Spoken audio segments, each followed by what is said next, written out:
네, 같이 기도하겠습니다. 자, 하나님 감사드립니다. 이렇게 많은 사람 중에 저희를 먼저 불러 구원해 주셔서 감사드립니다. 복음을 올바로 전하는 우리 교회와 함께 하게 해주셔서 감사드립니다.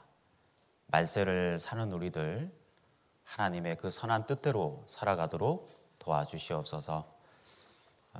지금 이 시각에도 세계 곳곳에서 하나님 사랑 전하시는 선교사님들 함께 동력하는 가정들 지켜주시옵소서. 또한 지금 이 시간 교내에서 영어 집회, 중국어 집회가 진행되고 있습니다. 우리 땅에 오셔서 고생하는 외국분들 말씀 앞에 나와서 꼭 하나님의 크신 사랑을 깨달을 수 있도록 도와주시옵소서.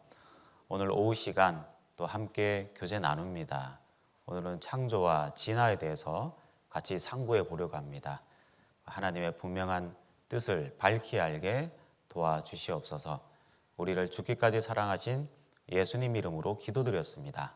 아멘. 네. 시편 2편 보겠습니다.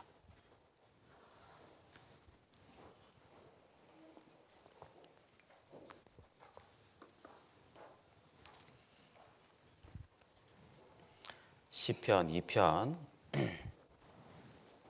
7절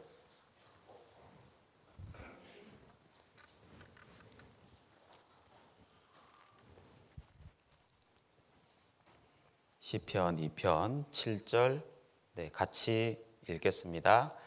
내가 영을 전하노라. 여호와께서 내게 이르시되 너는 내 아들이라. 오늘날 내가 너를 낳았도다. 자, 다시 한번 인사드릴게요. 안녕하세요. 예. 자, 이제 주일 오후 시간 가장 이제 잠이 많이 올 시간인데요. 오늘 좀 주제를 제가 받아들고 굉장히 고민을 많이 했습니다. 좀 심오해요, 이 주제가요. 창조와 진화인데 어떻게 말씀드릴까? 굉장히 좀 고민을 많이 했습니다. 우선 창조에 대해서 얘기 드리고 또 진화, 진화도요 많은 부분이 있는데 진화론에 대한 정의와 또 진화가 어디에 사상을 영향을 받았고 어떤 사상에 또 영향을 주었고 또 진화론의 폐단에 대해서 같이 생각해 보는 시간을 가지도록 하겠습니다. 말씀을 시작하기 전에 좀 양해 말씀을 좀 드리고 싶은데요. 혹시 우리 조상이 원숭이다 생각하는 분들은 굉장히 불편하실 수도 있습니다. 자, 우리 각자는요 하나님께서 존귀하게 창조하셨다는 거 그거 잊지 마시고 같이 하나님 말씀을 배워보도록 하겠습니다. 금방 우리가 읽었죠. 내가 영을 전하노라. 여호와께서 내게 이르시되 너는 내 아들이라. 오늘날 내가 너를 낳았도다. 자, 다윗의 시편입니다. 다윗의 시편. 다윗은 어떻게 이런 말씀을 할 수 있었을까요? 하나님이 나를 낳았다. 하나님이 나를 존귀하게 보신다. 누가복음 15장에 보시면 그 목자가 99마리의 그 양을 두고 한 마리 양을 찾아가는, 이뤄진 양을 찾아가는 그 내용이 나옵니다. 저도 어릴 때 10년 넘게 교회를 다녔던 터라서 그 누가복음 15장에 대해서 잘 알고 있었어요. 여러 번 배웠고. 근데 저 어린 마음에도 그 목자가 99마리의 양을 두고 한 마리 양을 찾으러 가는 것이 참 이해가 안 되더라고요. 이 경제적인 논리로 99마리의 양을 잘 돌보는 게 더 중요하지 않을까? 그 한 마리 양이 어디 간 줄 알고 행방불명 됐을 수도 있고 이미 늑대나 곰의 밥이 됐을 수도 있잖아요. 근데 굳이 그 한 마리 어린 양을 찾으러 나가는 그 목자의 마음이 이해가 안 되더라고요. 그리고 다윗이 사무엘상 17장에 골리앗과의 싸움을 앞두고 하는 말이 있죠. 제가 한번 읽어볼게요.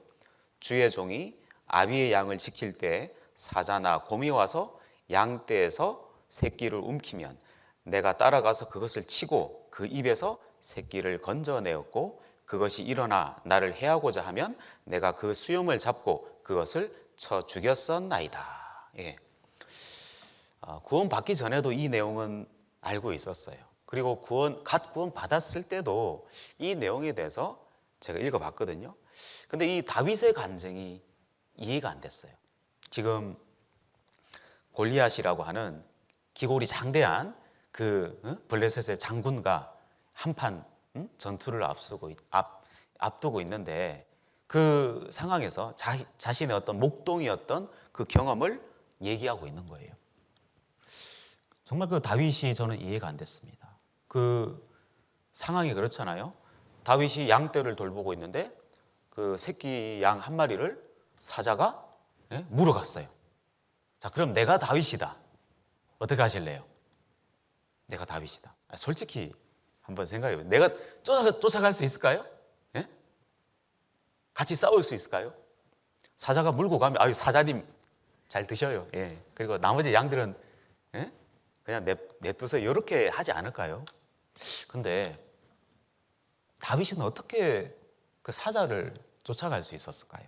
다윗은 어떻게 그 용감하게 그 사자와 싸울 수 있었을까요? 그 사자 그 아가리에서 그 아기 양을 건져냈잖아요. 다른 말로 자기 목숨을 내어줄 수도 있잖아요. 어떻게 다윗은 자기 목숨을 버려서까지 그 양을 살릴 수 있었을까요? 자, 이게 하나님의 마음입니다. 하나님의 마음. 다윗은 목동이었잖아요. 이 목동의 이 마음으로 생각해 보니까 목동과 양의 그 관계 속에서 깨달은 거예요. 하나님과 나와의 관계를 깨달은 거예요. 아, 하나님은 나의 목자구나. 다윗이 목동으로서 양을 치면서 그 양들 한 마리 한 마리를 세세하게 살피고 그 어려움이 없는지, 혹시나 병에 걸려서 울부짖는 건 아닌지, 아니면 어떤 구렁텅이에 빠져가지고 다리가 다친 건 아닌지, 때로는 어떤 사자나 그런 독수리나 그런 맹수들에 의한 위험에 빠진 건 아닌지, 다윗은요 그 양들 하나하나에 세심하게 귀를 기울이고 있었어요. 그것처럼 우리 하나님 또한 다윗을 너무나 존귀하게 만드셨고 다윗을 정말 세세토록 아주 세심하게 보살피고 계시고 다윗의 그 세심한 그 음성에도 귀 기울이고 있다는 것을 깨달은 거예요. 목자와 양의 관계를 통해서, 그리고 하나님과 하나님과 다윗과의 관계를 통해서 깨달은 거예요. 자, 그것처럼 우리 각자가 그래요. 우리 금방 읽었잖아요. 시편 2장 7절에 내가 영을 전하노라 여호와께서 내게 이르시되 너는 내 아들이라 오늘날 내가 너를 낳았도다. 야, 정말 놀라운 말씀이지 않습니까? 우리는 그저 우연히 저절로 오랜 시간 그냥 생겨난 존재가 아니에요. 우리의 조상은 원숭이가 아니에요. 하나님께서 나를 너무나 존귀하게 만드셨다라는 거예요. 주는 나의 귀한 목자 나는 그의 어린 양 저를 따라 꼴을 먹여주시니 내게 부족함 전혀 없어라. 자, 그처럼 다윗이 목동으로 정말 그 한 마리 한 마리의 양들에게 관심을 기울여 주는 것처럼 다윗도 깨달은 거예요. 아, 하나님께서 나를 존귀하게 창조하셨고 나에게 생명을 허락해 주셨고 내가 살아갈 수 있는 모든 조건, 생명을 유지할 수 있는 모든 조건을 주시는 분이 우리 주님이구나. 그걸 깨달은 거예요. 그걸 깨닫고 하나님께 대한 그 찬양, 너는 내 아들이라 오늘날 내가 너를 낳았도다. 오늘날 내가 너를 존귀하게 창조하였노라. 그렇게 말하고 있습니다. 이사야 49장 15절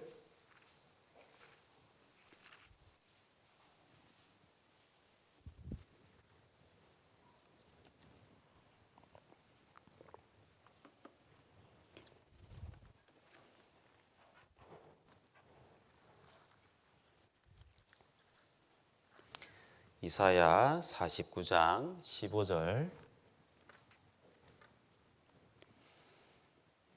네, 같이 읽겠습니다. 여인이 어찌 그 젖먹는 자식을 잊겠으며 자기 태에서 난 아들을 긍휼히 여기지 않겠느냐. 그들은 혹시 잊을지라도 나는 너를 잊지 아니할 것이라. 예. 자, 우리가요 천륜이라는 그런 말이죠. 천륜. 예, 천륜. 바로 하늘에서 맺어준 인연이 있어요. 자, 내가 이 땅에 태어났잖아요. 이 땅에 태어날 때 내가 원해서 태어났습니까? 아니잖아요. 태어나 보니까 내가 김씨네 남자아이로 태어났고 아니면 박씨네 여자아이로. 응? 내가 원치 않았는데 계약한 것도 아닌데 이 땅에 벌거숭이로 내동댕이 쳐진 거예요. 그래서 태어나서 누군가의 아들로 자라고 누군가의 딸로 살아가요. 그리고 이제 장성했어요. 어떤 여자를 만나고 어떤 남자를 만나서 부부의 연을 맺게 됐어요. 그리고 또 아이를 낳아요. 그리고 그 아이를 키우게 되죠. 어느 날 내가 점점 늙어요. 우리 아이들이 다 장성했고 그 아이들도 또 누군가를 만나서 결혼을 합니다. 결혼을 하고 또 손주들을 낳아요. 어느 날 보니까 나의 손주가 태어난 거예요. 자, 이건 하나님이 맺어주신 인연이라는 거예요. 자, 지금 아까 제가 뒤에 오랜만에 봤던 자매님이 아이를 데리고 왔더라고요. 그러면 그 자매님의 그 핸드폰에는 누구 사진이 가득할까요? 응? 누구 사진? 예? 자기 애기 사진으로 가득 도배되어 있어요. 예? 지금 나의 할아버지 할머니의 사진에 누구 사진으로 다 도배되어 있을까요? 예? 누구 사진? 자기 손주들 사진. 예? 자기 손주들 사진도 가득 도배되어 있어요. 저도 지금 이 사진에 누구 사진으로 가득할까요? 저 고3 아들 있고 중학교 1학년 아들이 있거든요. 그 아이들 사진으로 가득 차 있어요. 어느 날 살다 보니까 내 마음의 중심에 누가 있어요? 아이들이 있는 거예요. 이제 내가 할머니, 할아버지가 되겠죠? 그러면 그 할머니, 할아버지가 됐을 때 손주가 태어났어요. 이 사진에 누구 사진으로 다 도배되어 있을까요? 우리 손주들 사진으로 다 도배되어 있는 거예요. 그처럼 만약에 하나님이 핸드폰을 가지고 계시다. 하나님의 프로필 사진이 있다. 그러면 그 하나님의 프로필 사진에 누구로 다 도배되어 있을까요? 누구로? 예? 누구요? 내 사진으로 하나님의 프로필 사진에 다 도배되어 있을 거예요. 금방 읽었잖아요. 여인이 어찌 그 젖먹는 자식을 잊겠으며 자기 태에서 난 아들을 긍휼히 여기지 않겠느냐. 그들이 혹시 잊을지라도 나는 너를 잊지 아니할 것이라. 우리가 살면서요 정말 생각지도 못하게 아이를 버리는 사람들이 있어요. 내가 원치 않은 아이라고 지우는 경우도 있고 아이가 태어났는데 감당이 안 돼서 아이를 버리는 경우가 있어요. 근데 하나님은 나를 버리실까요? 절대 그렇지 않는다라는 거예요. 하나님은 나를 너무나 존귀하게 창조하셨어요. 우리는 그 사실을 잊지 말아야 돼요. 시편 23편 보겠습니다.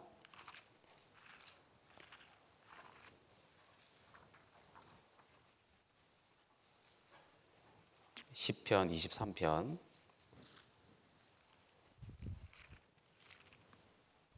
1절 2절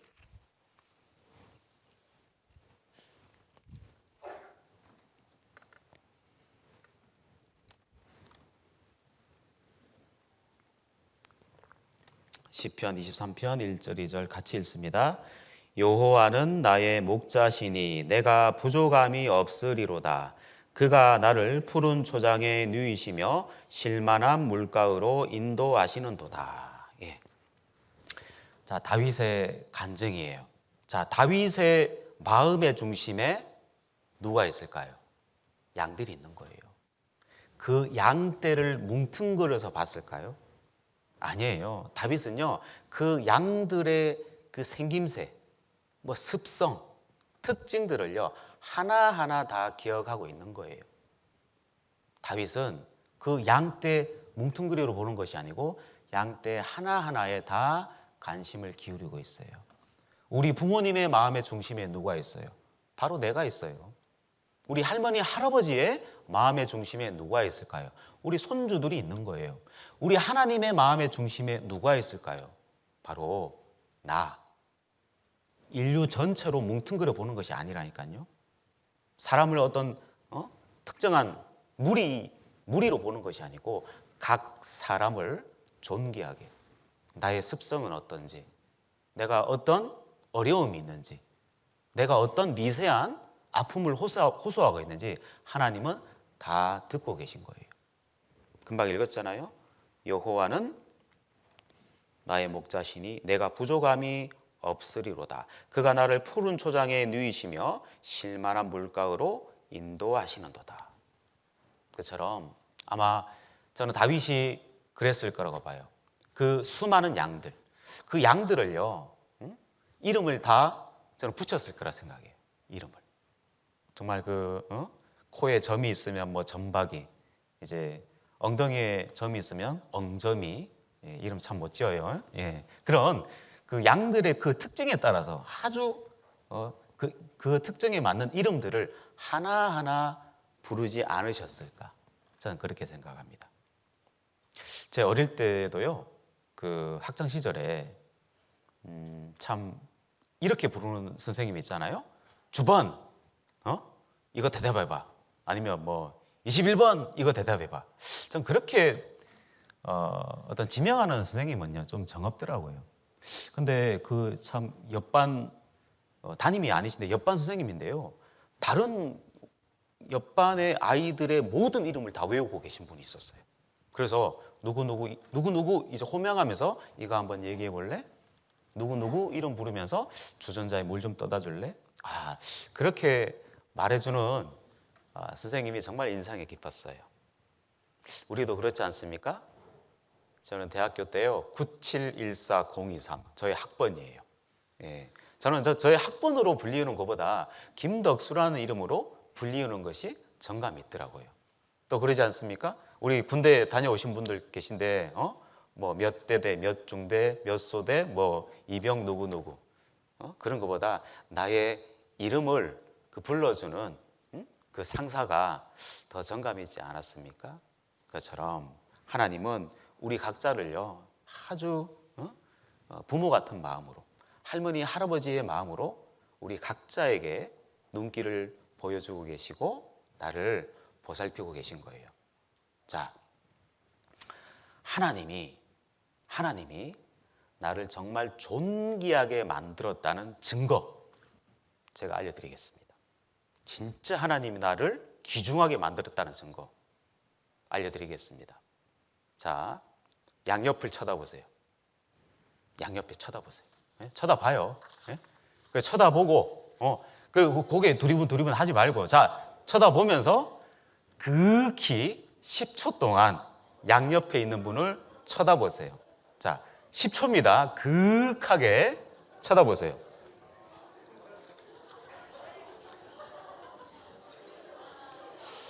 대충 쳐다보는 분이 계신데 뭐라고 그랬죠? 극히 쳐다보세요.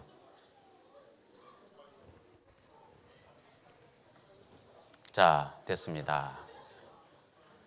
쳐다보셨어요? 예, 이게 바로 나를 하나님께서 아주 정교하게, 아주 존귀하게, 정말 소중하게 만들었다는 증거입니다. 누구? 우리 각 사람.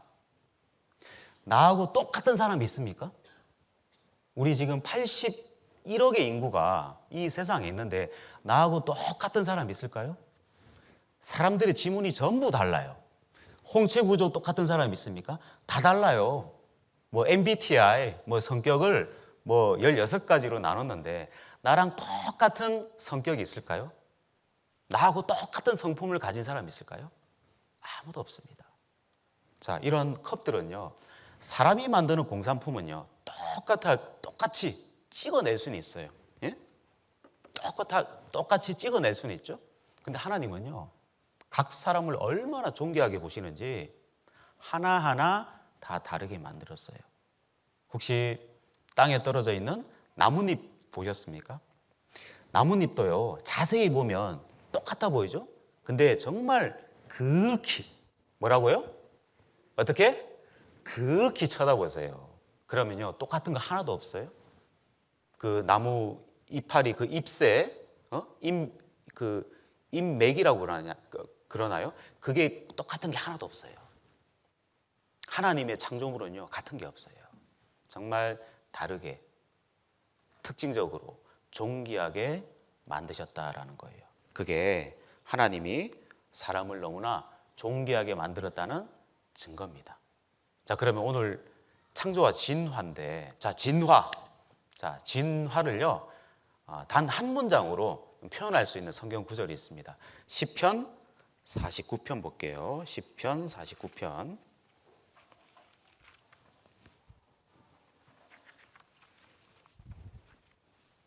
20절.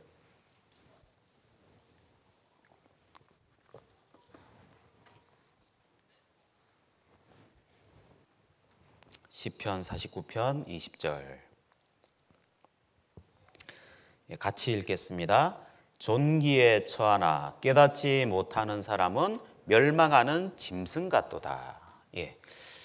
자, 진화를요, 단 한마디로 요약한 내용이 바로 이 시편 49편에 있는 내용입니다. 존귀에 처하나. 하나님께서 너무나 존귀하게 소중하게 만들었는데 그걸 깨닫지 못하는 사람은 멸망하는 짐승과 같다. 하나님을 알고 얼마나 존귀하게 만들었고 얼마나 나를 귀하게 보시는지 그 독생자 예수님을 보내주셔서 나를 위해서, 나 한 사람을 위해서라도 그 뜨거운 피를 흘려주신 그 하나님의 사랑, 그걸 깨달을 때 사람이 존귀해지는 거예요.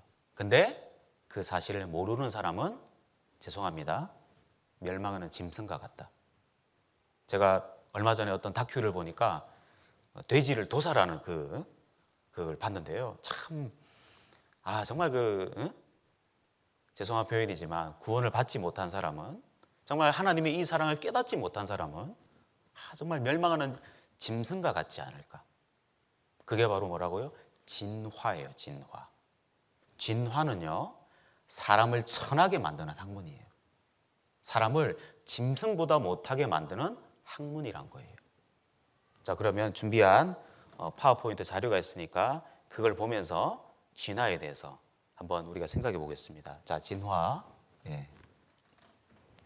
자, 창조가 맞을까, 진화가 맞을까, 우리가 한번 생각해 보도록 하겠습니다. 제가 진화에 대한 이 테마를 잠깐 얘기 드리자면, 진화의 정의, 그리고 진화가 왜 잘못됐는지, 이 내용은요, 우리가 성경 강연을 통해서도 알고 계신 부분이에요.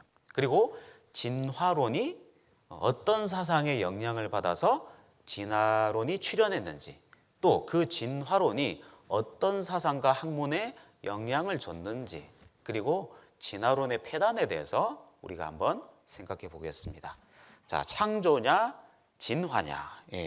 1859년에 찰스 다윈이 종의 기원에 대해서 이 책을 발간했죠. 다윈이요, 1830년대 비글호라고요, 영국의 그 해안 측량선, 이제 그 바다의 깊이를 측량하는 그 선박을요, 한 4년 정도 탔어요. 타면서 그 남미 쪽을 탐사하다가 그 해안가에서 1100km 정도 떨어져 있는 갈라파고스 제도라고, 그 섬의 군락지입니다. 그곳을 탐험하다가 이 핀치새의 어떤 부리 모양을 보면서 이 착안을 해서 이 종의 기원이라는 책을 발간하게 됐어요. 우리 주위의 생물들이 변화한다. 생명의 기원을 찾아 올라가면 단 하나의 생명으로 시작하여 진화를 거듭한 끝에 지금의 생명체에 이르렀다. 진화는 자연적으로 일어났다. 이게 바로 진화예요. 자, 진화론을요, 조금 더 제가 요약해 드리겠습니다. 저를 한번 따라해 보세요. 저를 따라합니다. 저절로 우연히 오랜 시간. 이게 바로 진화의 요약입니다. 자, 이게 진짜 맞는 얘기일까요? 아닙니다. 우리 각자는요, 하나님이 존귀하게 만드셨고 성경에 나오는 것처럼 태초에 하나님이 천지를 창조하셨다. 하나님의 정교한 설계도에 의해서 우리 각자가 이 땅에 생겨난 거예요. 자, 창조, 진화. 자, 창조는요, 완성된 후에 태화되는 거고요. 짧은 시간 안에. 그리고 절대자, 하나님의 특별한 창조가 있는 거죠. 진화는요, 발생한 후에 진화가 됐다. 오랜 시간이 걸렸다고 하는 거고, 동물처럼 일반 진화를 겪었다고 얘기합니다.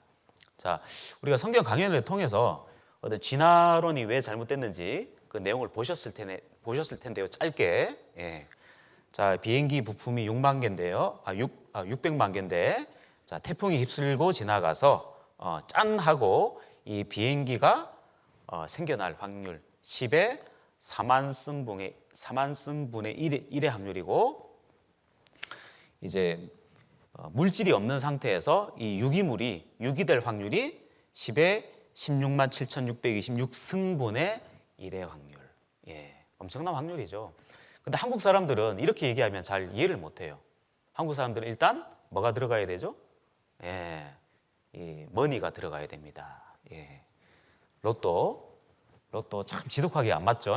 예. 자, 한번 당첨될 확률이 10의 7승분의 1, 1년 내내 52주 내내 당첨될 확률이 10의 364승분의 1, 그리고 100년 내내 연속으로 당첨될 확률이 10의 36,400승분의 1. 예. 4대에 걸쳐서 당첨될 확률이 이 확률입니다. 자, 그처럼 아미노산이 단순한 세포로 유기될 확률. 그러니까요, 진화는 왜 잘못됐냐면 단순한 이 확률적인 우연에만 치우쳐서 이 어떤 논리를 주장하는 학문이 바로 진화입니다. 일어날 수 없는 확률이죠. 자, 그러면요, 믿음의 크기로 한번 생각해 보겠습니다. 믿음. 자, 진화, 창조. 자, 둘 중에서 어떤 믿음이 큰 믿음을 요구할까요? 어떤 믿음이? 창조가 더 큰 믿음일까요? 아니면 진화가 더 큰 믿음일까요? 진화입니다. 자, 우리 아시다시피 진화론은요, 자, 물질에서 유기물이 생성됐습니다. 원생, 해명, 강장, 편형, 유형, 윤형, 환형, 연체, 절지 쭉쭉쭉쭉쭉쭉 사람. 이게 진화예요. 자, 그러면 이런 엄청난 확률을 뚫고 이제 무생물이 생겨났어요. 여기서 여러 가지 과정을 거쳐서 원숭이에서 내가 지금 있는 거와 성경에서 말하는 하나님께서 말하시는 첫 사람 아담 하와를 통해서 인류가 번성을 해서 내가 태어났다. 어떤 믿음이 더 큰 믿음을 요구할까요? 바로 진화입니다. 얼마나 단순 명료합니까? 하나님께서 존귀하게 만드신 거예요.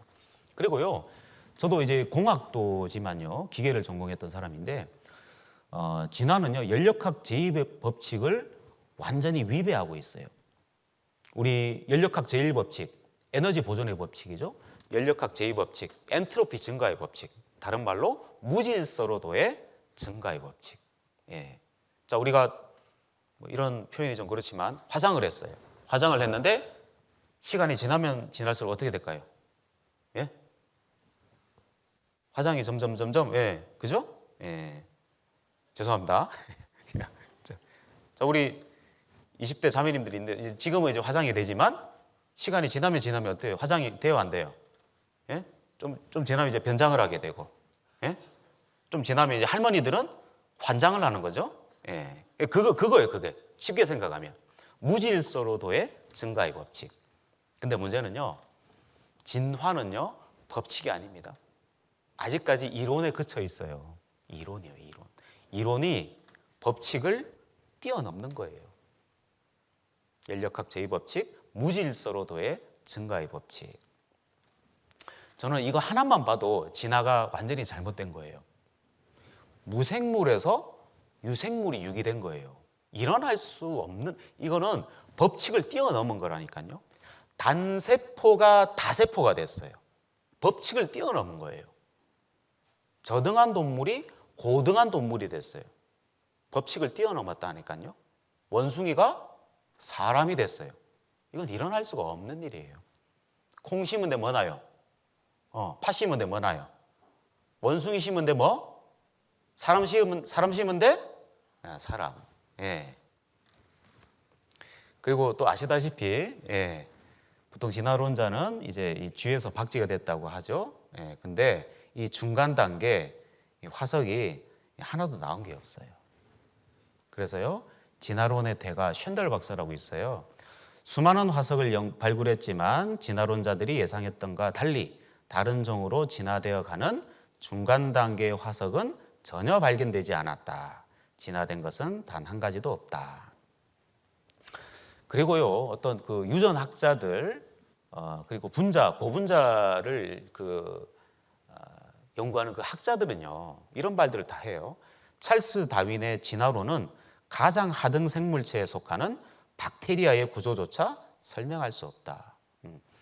1800년대 그 후반에는요, 이 어떤 세포 단위, 세포보다 더 어떤 분자 단위, 그리고 원자 단위까지 좀 알 수 있는 길이 없었잖아요. 과학이 발전이 덜했기 때문에. 근데 지금 뭐 DNA라든지 어떤 고도의 어떤 현미경이 이 어떤 발견되기 전이잖아요. 그래서 세포 하나만 봐도 이렇게 복잡한 유기체인데 어떻게 이게 진화로서 설명이 될 수 있냔 말이죠. 이분은 제임스 투어라고요. 굉장히 유명한 그 유기학, 재료과학의 권위자인데요. 이분이 뭐라고 하고 있냐면요. 자, 질문이죠. 과학자들이 가장 기초적인 생명체를 만들 수 있나요? 답변에 우리는 가장 단순한 박테리아를 만드는 방법도 모릅니다. 가장 단순한 256개의 단백질 코딩 유전자를 지닌 박테리아, 그걸 어떻게 만드는지도 모릅니다. 우선 우리는 어떻게 분자를 만드는지도 모릅니다. 이걸 위해서 4가지 분자가 필요합니다. 심지어 우리가 그 4가지 종류의 분자를 가지고 있어도 가장 단순한 박테리아 형태로 만드는 방법도 모른다. 예. 그래서 과학자들의 정말 솔직한 답이에요. 모른다라는 거예요. 세포 하나, 그 분자 하나에 대해서도 만들 수 있는 방법을 몰라요. 그만큼 우리는 이 무지함에도 불구하고 이제 하나님을 알고 있다고, 아니면 이 진화로서 이 설명을 하는데 이 설명이 안 되는 거예요. 자, 그러면 우리가 진화론의 어떤 출현 배경에 대해서 한번 생각해 보겠습니다. 금방 말씀드렸다시피 1859년에 이 종의 기원이라는 책이 발간이 됐죠. 그러면 그 이전에 우리가 그 흔히 르네상스 시대라는 말 들어보셨죠? 근데 요즘은 세계사 잘 안 배우시죠? 세계사. 우리 때는 배웠는데요. 그러니까 세계사의 큰 흐름 중에 이제 르네상스, 그걸 기점으로 문예부 운동이죠. 그 전에는 어떤 신을 그 있는 그대로 믿고 있었어요. 근데 진리를 규명하는 주체가 신이었는데 르네상스 이후부터 어떤 진리를 규명하는 주체가 바로 사람이 되어버린 거예요. 그러면 진화론이 태생할 수밖에 없었던 그런 배경을 한번 보겠습니다. 그 당시 르네상스 이전에, 또 다른 말로 종교개혁 이전에는요, 바로 정치와 종교가 같이 결탁돼 있었단 말이죠. 그러다 보니까 이 성직 매매, 어떤 교회의 어떤 직분, 추기경, 뭐 대주교, 어떤 목사, 그런 성직자를 직분을요 사고 파는 그 일들이 횡행했어요. 그래서 그 성직자 귀족 왕이 그 자기들만의 권력 구도를 가지고 있으면서 타락하고 부패해버린 거예요. 그리고 면죄부,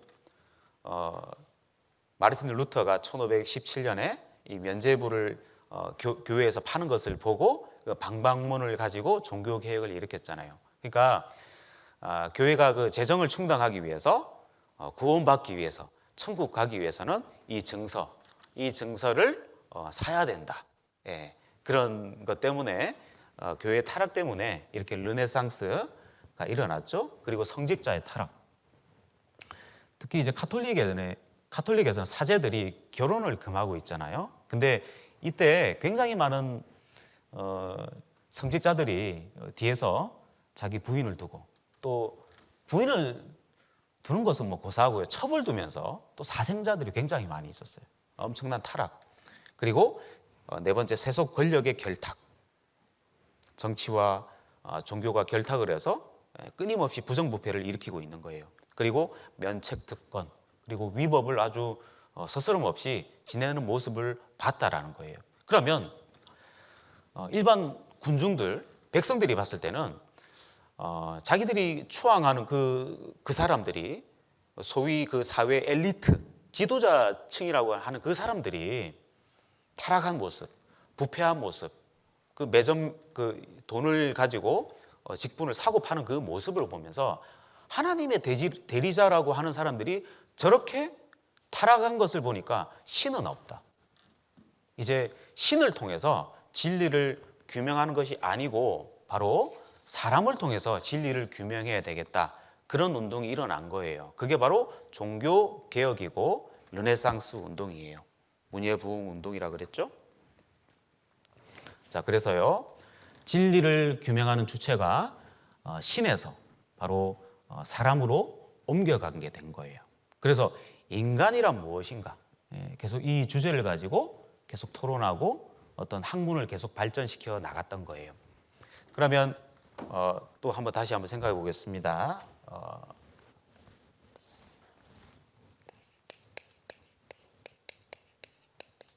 자, 르네상스 이전에는요, 그 진리를 규명하는 주체가 바로 신이었죠. 근데 그 신의 대리자라고 하는 그들이 교황, 뭐 성직자들, 그리고 왕, 귀족들이 타락한 그 모습을 보면서 이제 진리를 규명하는 주체가 바로 사람으로 바뀐 거예요. 사람을 통해서. 그리고 이 자연 현상들을 바로 그런 과학이나 물질 문명을 통해서 규명해 나가야 되겠다라는 그 사상들이 계속 발전하게 되는 거예요. 그래서 프랑스 같은 경우에는 이성주의, 그 이성과 논리로서 이 자연 현상들을 관찰하고 그 인간에 대해서 규명해 보려고 했어요. 그리고 영국에서는 이제 경험주의, 경험과 어떤 이 실험 데이터로서 자연 현상과 사람을 규명하려는 노력들이 있었어요. 그러다 보니까 이제 과학이 발전하게 되죠. 자, 과학이 발전하다 보니까 이제 산업혁명이 일어난 거예요. 1760년대쯤이죠. 그리고 산업혁명이 일어나다 보니까 이 공학이 발전해요. 뭐 전기공학, 뭐 전자공학, 연력학, 뭐 여러 가지 공학들, 사람의 어떤 삶의 질을 높이는 그런 과학 문명이 발전하게 됐어요. 자, 산업혁명 이후에 또 의학이 발전했죠. 그 이전에는요, 어떤 전염병이 돌아요. 그럼 죽어야 돼요, 진짜. 방법이 없는 거예요. 근데 의학이 발전하다 보니까 이제 삶의 질이 높아지고, 그리고 신 없이도, 하나님 없이도 어떤 유토피아를 건설할 수 있겠다, 이런 노력들이 계속 전개가 된 거예요. 자, 그래서 계속 인간이란 무엇인가, 그것에 대해서 계속 논하다 보니까 생물학적 관점에서 사람이 무엇인가 계속 연구하다 보니까 결국 이렇게 진화론이 태생하게 된 거예요. 그러면 진화론은 어떤 학문의 영향을 받았을까도 우리가 생각해 보겠습니다. 크게 이 5가지 이 학문의 영향을 받았어요. 크게 헤겔의 상대주의. 상대주의는 뭘까요? 이 절대 진리를 부정하는 거예요. 너도 옳고 나도 옳다. 진리가 없다. 그게 바로 헤겔의 상대주의예요. 그리고 칼 막스 1848년에 공산당 선언을 했거든요. 유물론. 이제 모든 것은 물질로서만 이루어져 있다. 어떤 정신 세계에 대한 것은 없다. 신은 없다라고 신을 부정하는 학문이 바로 이게 칼 막스의 유물론입니다. 그리고 제임스 허튼이라는 사람이 있는데, 예, 허튼 소리를 좀 하신 것 같은데요. 예, 죄송합니다. 자, 허튼이라는 사람이 이 지질학을 연구하면서 동일 과정설, 예, 이것의 영향을 받았어요. 그것을 통해서 화석을 통해서 어떤 진화론이 그 이론을 구성하는 토대가 됐죠. 그리고 프랑스의 라마르크라는 사람이 용불용설, 그리고 멜서스라는 사람이 인구학에서 자연 선택설을 통해서 이 진화론의 어떤 기초가 되는 토대가 됐어요. 그럼 짧게 보면요, 우리 여기 전도집회 때 우리가 보셨잖아요. 지질학에서 동일 과정설, 아주 오랜 시간 태적 침식을 반복한다고 이렇게 생각했었어요. 그 당시에는 이 학설이 이 중심적인 학설이었어요. 근데 우리가 지질학이 발전하다 보니까 격변설, 우리가 저기 노아 홍수처럼 이렇게 고밀도의 퇴적물들이 이렇게 쌓여서 격변설이죠. 이 동일 과정설이 진화론에 영향을 줬어요. 그리고 용불용설이라고요. 자, 생물이 자주 사용하는 기관이 발달해서 다음 세대에 전해진다. 그러니까 기린의 목이 이렇게 짧았는데 점점 이제 높이 있는 나무를 먹으려고 하다 보니까 이 목이 길어졌다. 근데 이 길어진 상태가 다음 세대에 전해졌다. 그렇게 주장하는 가설이 바로 용불용설이에요. 예를 들면 테니스를 계속 치는 사람은 어떻게 될까요? 이 팔이 조금 길어져요. 근데 이게 유전이 될까요? 길어진 팔이? 그건 아니잖아요. 유전학적으로 규명이 안 돼 있어요. 다시 한번 말씀드리지만 그 이전에는요, 현미경이라든지 DNA라든지 유전에 대한 내용을 모를 때 이런 학설들이 있었어요. 그리고 자연 선택설, 그러니까 목이 긴 기린과 짧은 기린이 많은 개체들이 있다가 이제 결국 목이 긴 개체들만 살아남는다. 그래서 적자생존, 어떤 우열의 법칙, 어떤 우성한 존재들만 더 많이 살아남는다는 그 학설이 바로 자연 선택설입니다. 이게 바로 진화론에 영향을 줬어요. 그러면 진화론은 어디에 또 영향을 줬냐? 바로 약육강식, 그리고 적자생존, 그리고 인종주의에 영향을 주게 됩니다. 이게 18세기, 19세기 또 20세기 초반까지 서구 열강들, 그 유럽의 영국, 프랑스, 스페인, 독일, 벨기에 그 나라들이 아시아나 아프리카에 식민지를 개척했지 않습니까? 자, 그들의 그 이론적인 토대를 제공한 거예요, 이 진화론이. 그리고 진화론은 어디에 또 영향을 줬냐면요, 바로 사회 진화론을 주장한 스펜서, 그리고 골턴의 우생학, 그리고 이 무서운 아저씨죠, 히틀러, 나치즘까지 영향을 실제로 줬습니다. 그것에 대해서 우리가 좀 확인해 볼 텐데요. 자, 그럼 진화론의 폐단이 뭐냐? 자, 사회 진화론, 우생학, 그리고 인간성을 상실되게 만든다. 그리고 쾌락을 우선적으로 여기게 된다. 자, 이것에 대해서 한번 확인해 보겠습니다. 자, 첫 번째. 자, 진화론은요, 어디에 또 영향을 주고 있냐면 사회 진화론, 우생학. 강자는 우월하고 약자는 도태된다. 그래서요, 아까 말씀드린 대로 서구 열강들의 그 제국주의의 어떤 기본 바탕을 만들어줍니다. 문명화된 기계 문명을 가진 강력한 나라가 약해 빠진 나라를 침탈하고 자원을 수탈하고 사람을 죽이고 노예로 삼아도 된다라고 하는 그 이론적인 배경을 만들어준 것이 바로 사회 진화론이에요. 결국 어디에서 영향받았죠? 진화론에서 영향을 받은 거예요. 그래서 백인 우월주의, 나치즘, 세계대전에까지 영향을 주게 됩니다. 자, 사회 진화론은요, 자, 진화론을 인간 사회에 적용해서 인종적 우월을 가리는 사회 진화론을 창안했다.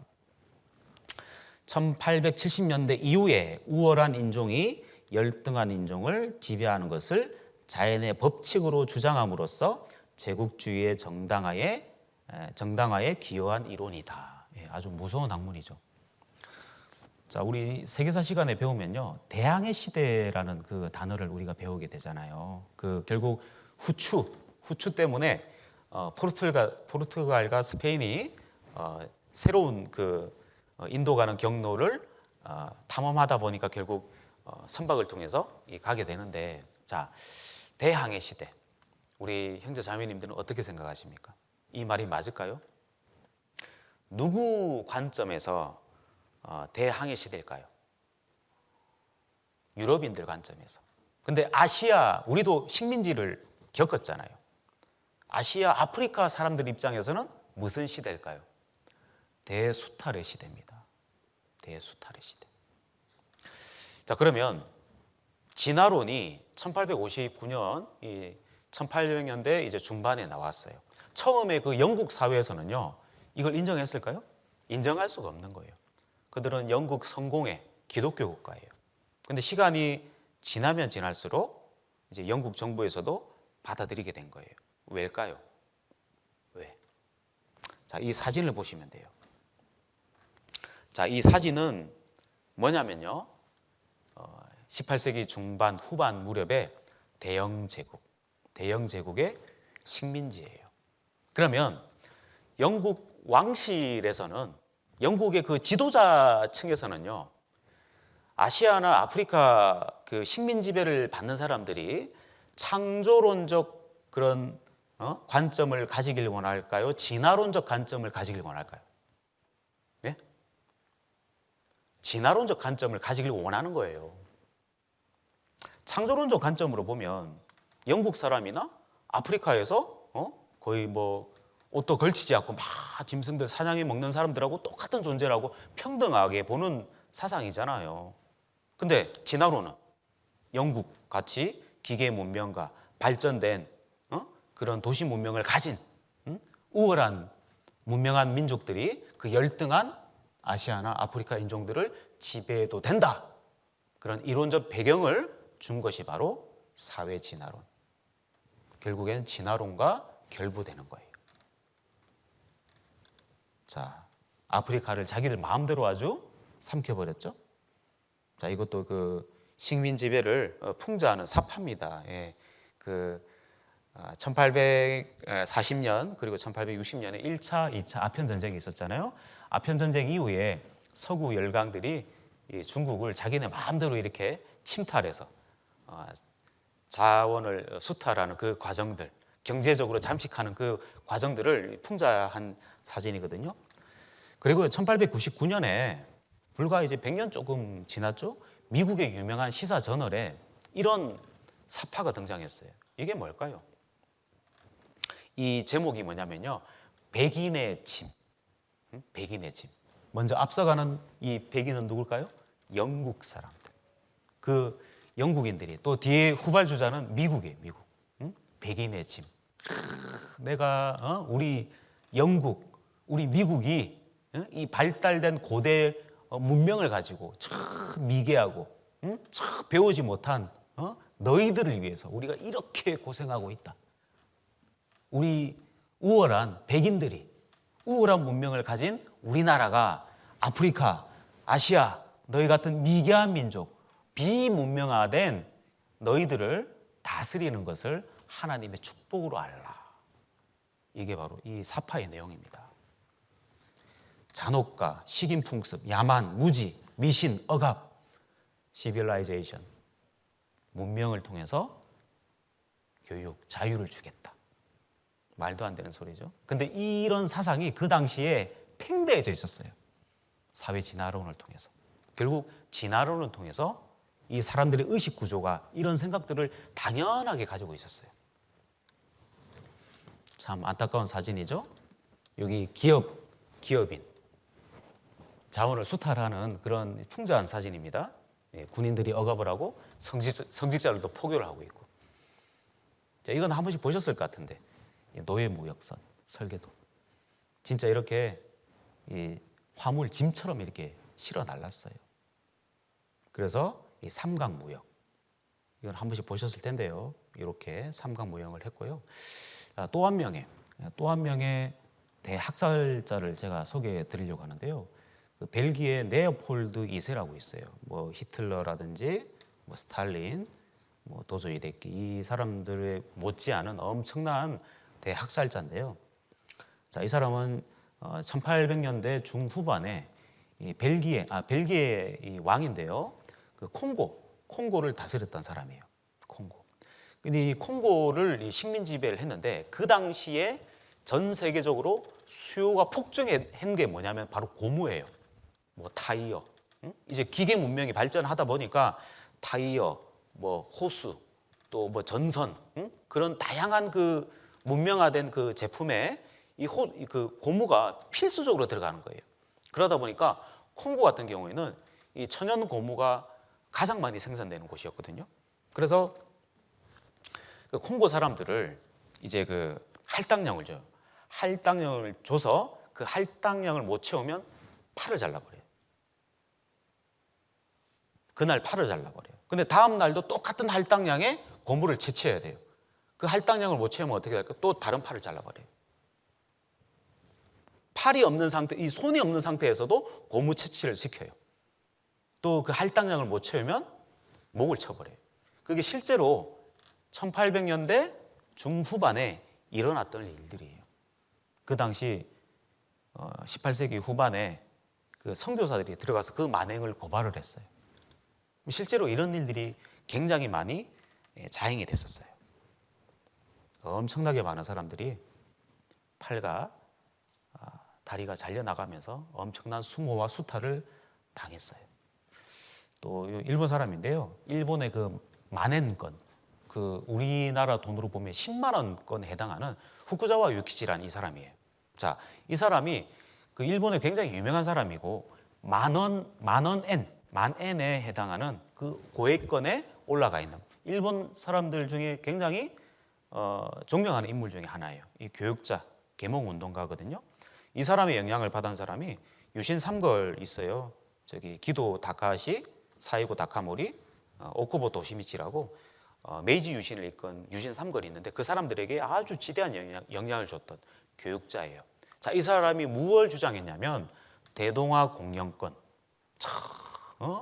아시아 사람들이 불쌍하게 영국, 프랑스, 미국에 식민지배 당하고 있는데 우리와 똑같은 이 동양인들, 우리 일본의 지배를 받도록 해주겠다 하면서 적극적인 제국주의의 이 발판을 마련해준 그 사람이 바로 후쿠자와 유키치예요. 이 사람들의 제자 중에 이토 히로부미도 있어요. 여기는 대동아 공영권이죠. 예. 그리고 이 지금으로 치면 엑스포라고 보시면 돼요. 엑스포에 지금으로 치면 엑스포인데 거기에 정말 그 아프리카에서 생활하는 그 토인들을 그대로 데려와서 전시를 하는 거예요. 전시를. 우리나라 제가 시간 관계상 다 보여드리지 못하겠는데요. 우리나라 조선인들도 그 당시에 1907년에 도쿄의 건엇 박람회라고 있는데요. 엑스포와 똑같은 그런 박람회인데 그때 조선인들 2사람을요 그대로 전시를 했어요.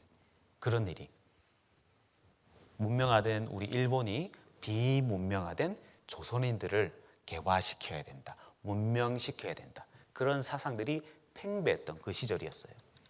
네, 그리고요 진화론이 낳은 정말 부작용이 또 뭐냐면요, 이 우생학이에요. 우생학. 종의 형질을 인위적으로 육종하여 우수한 종을 만들려는 학문. 프랜시스 골턴이라는 사람이 진화론과 사회진화론의 영향을 받아서 우생학을 발전시켰어요. 인간은 신이 만든 창조물이 아니다. 인간을 동물처럼 품종 개량할 수 있지는 않을까. 우생학은 유전자의 질을 개량해서 인간을 보다 나은 존재로 만들 수 있다고 생각했어요. 그래서 우생학의 실현 조건을 위해서 우월한 유전자를 물려주고 그렇지 않은 것들은 도태한다. 그래서요 지금으로 치면 말도 안 되는 그 일이 있었어요. 단종법. 우생학 입장에서 사회적 기준이 미달자들 생식 기능을 없애기 위해서 불임 수술을 단행했어요. 불황자들, 사회적인 저소득자들, 장애인들, 이 불임을 강제적으로 국가에서 시행을 했어요. 자, 그 내용 한번 보겠습니다. 예, 어떠세요? 지금도 사실요, 이 진화론적 사고가 우리 사람의 정신 세계를 파다하게 지배하고 계신 거 아십니까? 아까 뭐 전거지, 월거지라고 했는데요. 저는 무거지인 것 같아요. 무거지, 무주택자 거지. 야, 참 그러지 않습니까? 정말 죄송하지만요, 이 세상이 볼 때는요, 내가 어느 수준에서 살아갈지 이미 정해져 있어요. 세상의 기준에서는요, 내가 어느 정도의 월급과 어느 정도의 연봉으로 살아갈지 이미 정해져 있어요. 세상으로 보았을 때는 나와 비슷한 수준의 그런 남녀를 만나서 살아갈 어떤 준비가 다 돼 있어요. 내가 나를 통해서 태어난 아이는 어느 정도 수준으로 살아갈지 이미 다 정해져 있어요. 이 세상에서는 내가 정말 보잘것없는 사람이지만 하나님 볼 때는 내가 얼마나 귀중한 사람인지 알았으면 좋겠습니다. 자, 시간 관계상 제가 다 얘기 드릴 수는 없고요. 자, 하나 찾고 마치겠습니다. 에베소서 2장 보겠습니다. 에베소서 2장 10절.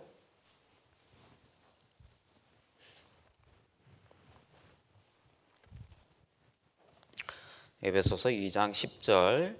네. 같이 읽겠습니다. 우리는 그의 만드신 바라 그리스도 예수 안에서 선한 일을 위하여 지으심을 받은 자니 이 일은 하나님이 전에 예비하사 우리로 그 가운데서 행하게 하려 하심이라. 예.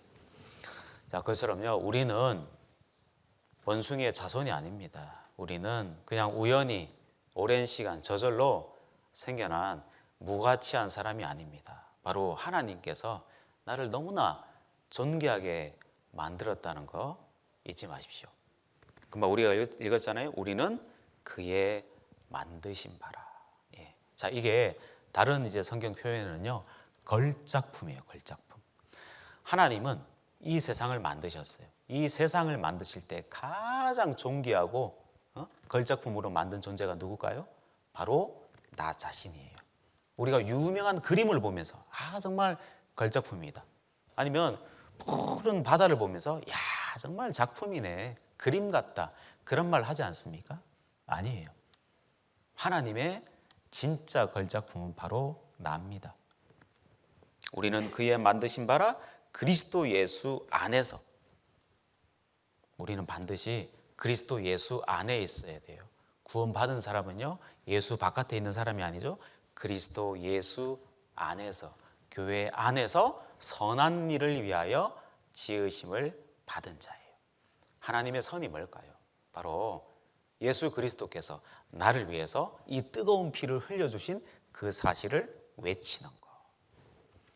우리는 절대 그리스도 밖에서 존귀함을 입을 수가 없습니다. 우리는 교회 바깥에서 존귀함을 입을 수가 없습니다. 구원받은 사람으로서 교회와 함께, 우리 예수님과 함께 하나님의 선한 일을 담대하게 외치는 우리 각자가 되었으면 좋겠습니다. 자, 마지막으로 저를 따라 하시겠습니다. 자, 저를 따라하세요. 나는 하나님 보시기에 존귀하다. 자, 양옆에 보시면서요. 자, 보시고, 자, 그윽하게, 대충 말고요. 어떻게 해요? 그윽하게 바라보시면서 저를 따라 합니다. 당신은 하나님 보시기에 최고요. 예, 기도하겠습니다. 하나님, 감사합니다. 오늘은 창조와 진화에 대해서 배워봤습니다. 우리는 그저 그런 존재가 아닙니다. 우연히 저절로 생겨난 존재가 아니고 하나님의 특별한 계획 속에서 너무나 존귀하게 만들어진 존재입니다. 우리의 가치를 깨달을 수 있도록 도와주시옵소서. 또한 우리가 정말 구원받은 사람이라면 그리스도 바깥에서가 아니고, 교회 바깥에서가 아니고, 바로 그리스도 안에서, 교회 안에서 하나님께 더욱 기이 쓰임 받는 우리 각자가 될 수 있도록 도와주시옵소서. 예수님 이름으로 기도드렸습니다. 아멘.